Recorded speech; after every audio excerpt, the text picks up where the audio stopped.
ابتدائی دور ہے، بالکل بچہ ابھی ہے، کھیل بس لائف، اس کے سوا اسے کوئی زندگی سے سروکار ہی نہیں، زندگی کے تلخ حقائق ابھی اسے معلوم نہیں۔ بھوک لگی تو رو پڑے، ماں نے دودھ پلانا ہے، کھلانا ہے، ان سے تو کچھ نہیں کرنا اس نے، وہ لائب ہے، کھیل۔ لیکن تھوڑا سا آگے چلتے ہیں، ٹین ایجر سٹیج میں جب داخل ہوتا ہے آدمی تو اب وہ نرا کھیل، معصومانہ کھیل نہیں رہتا، اس میں تلذذ، سینشول گریٹیفیکیشن کا عنصر شامل ہو جاتا ہے۔ اب اس کے کہا لہو، اعلموا انما الحیات الدنیا لعب و لہو۔ ذرا آگے بڑھیے تو انسان پر سب سے زیادہ دھن سوار ہو جاتی ہے، بناؤ سنگھار، میرا لباس فیشن کے مطابق ہو، کہیں ایسا نہ ہو مذاق اڑے۔ اپنے لباس کے بارے میں بہت کانشیس ہوگا، اپنے ہیئر کٹ کے بارے میں بہت کانشیس ہوگا، ہر چیز کے بارے میں بہت کانشیس۔ زینت، بناؤ سنگھار، آرائش، زیبائش۔ اس سے ذرا آگے گئے، تکاثر فی الاموال والاولاد، تفاخر بینکم۔ یہ سمجھیے کہ تقریباً 30 برس کی عمر جب انسان کی ہوتی ہے، اب فخر، تفاخر، یا دولت پر فخر ہوگا، یا نسب پر فخر ہوگا، یا اپنی کسی سیاسی حیثیت پر فخر ہوگا، اپنی چودراہٹ پر فخر ہوگا۔ تفاخر بینکم، جس میں جان میں چونکہ توانائی ہوتی ہے، قوت ہوتی ہے، لیکن اس کے بعد جب عمر ڈھلی بڑا ریئلسٹک ہو جاتا ہے انسان۔ پھر یہ جو چوتھی سٹیج تھی، اس میں تو یہ کہ مونچھ نیچی نہ ہو، چاہے سب کچھ میں اپنا خرچ کر دوں، داؤ پہ لگا دوں، لیکن مونچھ نیچی نہیں ہوگی۔ آخری سٹیج وہ ہوتی ہے کہ پھر ہوکا لگ جاتا ہے آدمی کو، تکاثر فی الاموال والاولاد، مال اور اولاد کی کثرت کثرت کثرت۔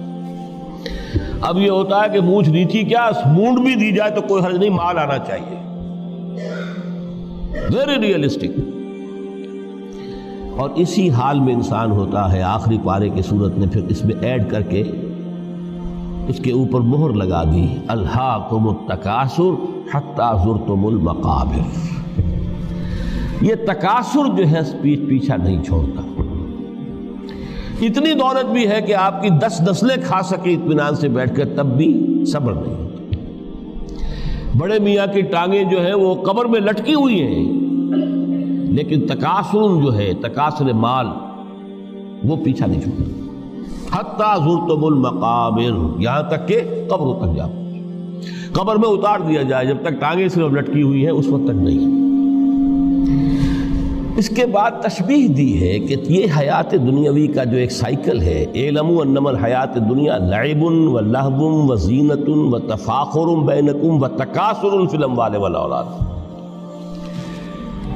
اب اس کو کمپیئر کیا ہے پلانٹ کنگڈم میں جو سائیکل چل رہا ہے۔ یہ ہمارا سائیکل ہے 60-70 برس کا، بچہ پیدا ہوا، خوشیاں منائی گئیں، پھر وہ لڑکپن سے، پھر ٹین ایجر سٹیج سے، پھر جوانی ہے، پھر ادھیڑ عمر ہے، اور پھر بڑھاپا ہے، اور پھر قبر میں اتارا جانا ہے۔ لیکن یہ کہ پلانٹ کنگڈم میں سائیکل چلتی ہے۔ کمثل غیث اعجب الکفار نباتہ ثم یہیج فتراہ مصفرا ثم یکون حطاما۔ یہ 4 سٹیج ہیں۔ جیسے بارش برستی ہے تو سبزہ نمودار ہوتا ہے، اور کاشتکار کو بڑا اچھا لگتا ہے، اس نے بیج بویا تھا، اس نے محنت کی تھی، اس نے ہل چلایا تھا، اعجب الکفار نباتہ، اس کو بہت اچھا لگتا ہے، دل باغ باغ ہو جاتا ہے۔ جیسے آپ کے یہاں بیٹا ہوا، پوتا ہوا، خوشیاں مناتے ہیں آپ۔ کمثل غیث اعجب الکفار نباتہ ثم یہیج، پھر وہ فصل اپنی پوری قوت کو پہنچتی، فصل لہرا رہی ہے،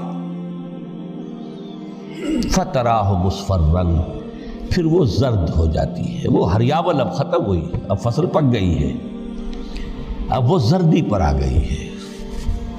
ثم یکون حطاما، پھر وقت آتا ہے اگر وہ خضرو گھاس ہے تو پھر وہ چورا چورا ہو کر پھر وہ مٹی میں مل جاتی ہے، اور اگر فصل ہے تو کھیتی کٹ گئی، اس کے بعد کیا رہ گیا وہاں؟ وہ چورا ہی رہ جاتا ہے باقی۔ یہ لائف کا سائیکل چل رہا ہے، 3 مہینے کا ہو، 4 مہینے کا ہو، یہ ہے پلانٹ کنگڈم کا، وہ ہے سائیکل انسانی زندگی کی۔ اب فرمائی ٹیپ کی بات جو ہے، وَفِي الْآخِرَةِ عَذَابٌ شَدِيدٌ وَمَغْفِرَةٌ مِّنَ اللَّهِ وَرِضْوَانٌ۔ دیکھو دنیا کی زندگی تو ان سٹیجز سے ہو کر گزری جانی ہے، جو پیدا ہوا ہے اس پر بڑھاپا بھی آئے گا، موت بھی آئے گی۔ کل نفس ذائقۃ الموت، جو سورہ آل عمران کی 185ویں آیت کا پہلا جملہ تھا۔ ہر انسان کو جو پیدا ہوا موت آنی ہے۔ اب یہ ہے کہ وہ کہیں آپ نے محل میں گزار لی زندگی، کسی کٹیا میں گزار لی زندگی، کسی کی فٹ پاتھ پر گزر گئی زندگی، زندگی گزر جاتی ہے، گزرتی ہے، اور ان 5 سٹیجز میں سے ہو کر گزرتی ہے۔ آپ گندی گلیوں میں بچوں کو کھیلتے ہوئے دیکھتے ہیں، وہ بھی کھیل رہے ہوتے ہیں، نالیوں کے پانی کے اندر کھیل رہے ہوتے ہیں، ان کا بھی کھیل ہے، گندے جوہڑ میں کھیل رہے ہوتے ہیں۔ وہ تو ہے زندگی کی وہ سٹیج جو ہے کھیل کی ہے۔ کسی کے پاس بڑے قیمتی کھلونے ہیں، ان سے کھیل رہا ہے، کوئی اس طرح گلی ڈنڈا کھیل رہا ہے یا کچھ اور کھیل رہا ہے، لیکن وہ 5 سٹیجز تو آئیں گی۔ اعلموا انما الحیات الدنیا لعب ولہو وزینۃ وتفاخر بینکم وتکاثر فی الاموال والاولاد کمثل غیث اعجب الکفار نباتہ ثم یہیج فتراہ مصفرا ثم یکون حطاما وفی الآخرۃ عذاب شدید ومغفرۃ من اللہ ورضوان۔ آخرت میں جا کر یہ بائیفرکیشن ہو جانی ہے، یا تو شدید عذاب اور یا اللہ کی مغفرت اور رضا۔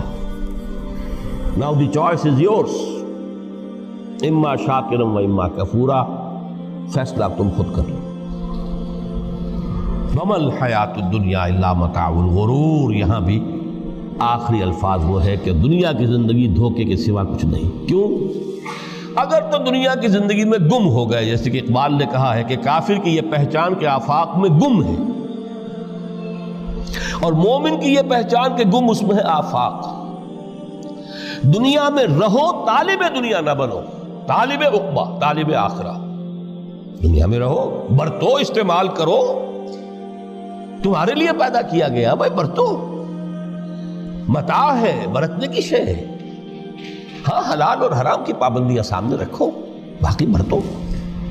مطلوب یہ نہ ہو، مقصود یہ نہ ہو، مطلوب آخرہ ہو۔ انما الدنیا خلقت لکم وانتم خلقتم للآخرہ۔